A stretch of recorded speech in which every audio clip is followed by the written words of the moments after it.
মাগরিবের ফরজ নামাজের পরে একটি দোয়া পড়ুন এবং ফলাফল নিজ চোখে দেখুন।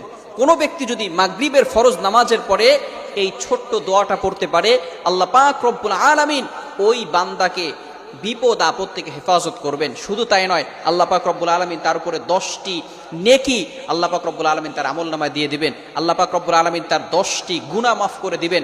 আল্লাহ পাক রব্বুল আলামিন তার 10টি মর্যাদা বুলন্দ করে দিবেন।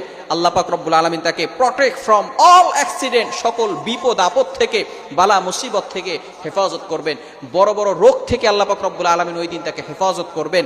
আল্লাহ পাক রব্বুল আলামিন অ্যাক্সিডেন্ট থেকে তাকে হেফাজত করবেন।